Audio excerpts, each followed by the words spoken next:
अस्सलाम वालेकुम my YouTube family, कैसे हैं आप? आई होप कि आप ठीक होंगे, खैरियत से होंगे। अल्हम्दुलिल्लाह मैं भी ठीक हूँ, खैरियत से हूँ। सुबह का टाइम है, तकरीबन 10 बज रहे हैं और बच्चे सो रहे हैं। तो मैंने सोचा मैं थोड़ी सी वीडियो इस टाइम रिकॉर्ड कर लूँ, क्योंकि फिर बच्चे उठ जाते हैं तो मसला होता है। ये देखिए जी, मैंने अपने लिए चाय बनाई है। तो जिस तरीके से कल मैंने आप लोगों से अपनी बातें शेयर की थी, मेरी शादी, अच्छा कैमरा मैंने थोड़ा ऊपर की तरफ सेट किया है और मुझे इसलिए ऊपर देखना पड़ रहा है। तो जैसे कि मैंने आप लोगों से अपनी शादी को लेके कुछ बातें डिस्कस की थी, तो उसी हवाले से मैं आज थोड़ा सा और आप लोगों से बात कर रही हूँ। मैं स्टार्टिंग से बताती हूँ। मैं जॉब करती थी हॉस्पिटल में और मेरे हस्बैंड भी वहीं जॉब करते थे।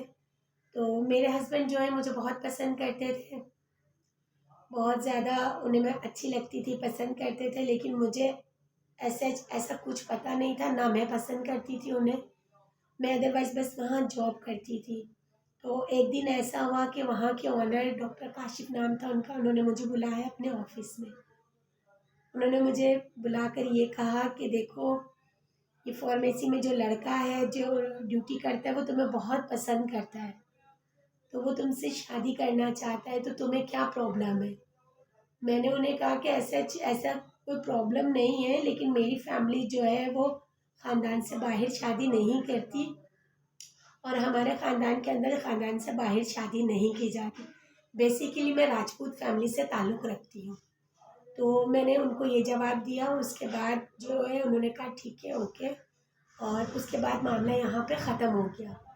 उन्होंने कहा ठीक है, मैं उसे समझा दूँगा, क्योंकि वो हॉस्पिटल में हर किसी को कहते फिर रहे थे कि वो मुझे पसंद करते हैं, मुझसे मोहब्बत करते हैं। तो इस तरीके से मेरी बहुत बदनामी हो रही थी, जबकि मुझे इस चीज़ का पता नहीं था। मुझे बहुत बाद में जाके हमारे ओनर ने बताया था। ये सिलसिला काफ़ी टाइम से शुरू था, क्योंकि मुझे हर कोई आके जो है ना यही कहता था कि फार्मेसी में जो लड़का है वो तुम्हें बहुत पसंद करता है। तो मैं इग्नोर कर देती थी, मैं इस बात को मज़ाक समझती थी, मैं इतना सीरियस नहीं लेती थी। लेकिन जब मुझे वहाँ के ओनर ने बुलाकर ऑफ़िस में ये बात बताई कि जो मेरे हस्बैंड हैं आरिफ़, मुझसे शादी करना चाहते हैं और वो जो है दीवानगी की हद तक मुझे पसंद करते हैं, तो तब मुझे वहाँ से ये बात पता चली थी। और जो है मैंने कहा कि मैं देखूँगी। मैंने अपनी फ़ैमिली में आकर बात की। मेरे फैमिली वाले एग्री नहीं थे, बिल्कुल भी एग्री नहीं थे, क्योंकि ख़ानदान से बाहर शादी करना जो है मेरी फैमिली में पसंद नहीं किया जाता। जब मेरे घर वाले एग्री नहीं थे तो मैंने खामोशी अख्तियार कर ली, क्योंकि एज़ सच मेरी तरफ से तो मोहब्बत की कोई ऐसी बात थी ही नहीं। मैं तो मोहब्बत करती ही नहीं थी। हाँ, अच्छा लड़का था, ना किसी नशे में था, ना किसी गलत एक्टिविटीज़ में था, इस लिहाज से तो मैंने उसे देखा था, अच्छा था। लेकिन शादी के लिहाज से सोचना या अ, शादी करने के लिहाज से मैंने कभी सोचा नहीं था। तो बहरहाल मैंने जब अपने घर में बात की तो मेरी फैमिली ने मना कर दिया। तो मैंने कहा ठीक है, इट्स ओके। उसके बाद सिलसिला ऐसे ही चलता चला गया। 1 साल 2 साल गुज़र गए। तो लेकिन इनकी दीवानगी और बढ़ती जा रही थी। मेरे लिए वहाँ जॉब करने का मसला बनता जा रहा था, क्योंकि ये बहुत ज़्यादा जो है खुद को भी टॉर्चर करने लगे थे। तो सब मुझे कहने लग गए थे हॉस्पिटल में कि प्लीज़ देखिए, ये लड़का अपने आप साथ कुछ कर बैठेगा। आप जो है, आपने वैसे भी तो शादी करनी है, चाहे शादी कहीं भी हो, तो आप जो है इससे क्यों नहीं शादी कर लेती?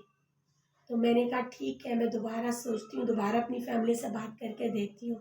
और फिर मैंने अपनी फैमिली से जो है बात की, और इसके बाद क्या हुआ ये मैं फिर आगे चलकर आपको बताऊँगी, क्योंकि वीडियो बहुत लंबी हो जाएगी। गई थी नाश्ता करने के लिए, तो मैं किचन में आ गई थी फ़ौरन नाश्ता बनाने के लिए, क्योंकि मैंने आटा गूँध के रखा हुआ था और कुछ पराठे मैंने बना लिए थे, क्योंकि मेरे देवर स्कूल से 10 बजे आते हैं, रिसेस टाइम होता है नाश्ता करने के लिए। सबसे छोटा है मेरे फैमिली में, ससुराल में, तो यहाँ सोसाइटी में स्कूल में जाता है, तो उसके लिए भी फिर मैं नाश्ता बना के रखा हुआ था। तो अम्मी आ गई थी। फिर ये रात का बचा हुआ टिक्का, अरूज के लिए आरिफ टिक्का लाए थे, तो ये बचा हुआ टिक्का मैंने इसे गर्म कर लिया था और अम्मी के लिए नाश्ता बना रही थी, क्योंकि अम्मी पराठा नहीं खाती हैं, वो बगैर ऑयल के रोटी खाती हैं। तो मैं अपने लिए और देवर के लिए और अम्मी के लिए जो यहाँ नाश्ता बना रही थी। तो बना रही थी। अच्छा, साथ साथ मैं ये भी बताती चलूँ जी, मेरी 2 साल से बहुत ज़्यादा ख्वाहिश है कि मैं उम्रा अदा करूँ, और वक्त के साथ साथ मेरी ये ख्वाहिश बहुत बढ़ती जा रही है। मुझे उम्रा करने का बहुत शौक़ है और इंशाअल्लाह अल्लाह ने चाहा तो एक दिन आएगा मेरी ज़िंदगी में। मुझे उम्मीद है बहुत कि मैं उम्रा अदा करूँगी और मैं जो है उम्रे के लिए जाऊँगी।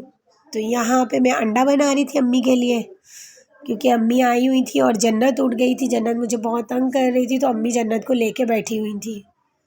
तो मैं जल्दी जल्दी काम निपटा रही थी ताकि जन्नत को भी मैं जो है वो टाइम दे सकूँ। ये देखें जी, मैंने यहाँ पे टिक्का प्लेट में निकाल लिया है और अब नाश्ता करेंगे।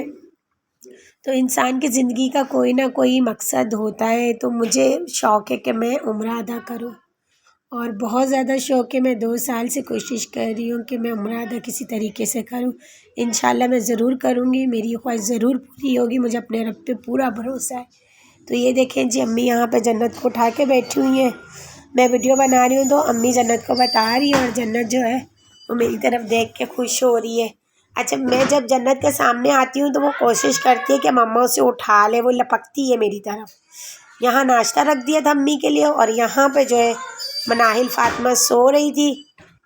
ये देखें जी, मनाहिल सो रही है। मैं कमरे में कैमरा लेके आई हूँ मनाहिल का दिखाने के लिए। तो यहाँ पे मनाहिल बहुत मज़े से सो रही थी। तो जैसे ही मैंने बोलना शुरू किया तो मेरे बोलने की वजह से मनाहिल बहुत ज़्यादा हिलना जुलना शुरू हो गई थी। तो मैं वापस बाहर आ गई थी ताकि वो जाग ना जाए। यहाँ पे जन्नत जो है वो शरारतें कर रही थी, और अम्मी जो है यहाँ बैठी हुई नाश्ता कर रही थी। अम्मी को मैंने नाश्ता दिया था। मेरा व्लॉग पसंद आए तो लाइक कीजिएगा, सब्सक्राइब कीजिएगा। मैं आप लोगों से इजाज़त चाहती हूँ। अल्लाह हाफिज़।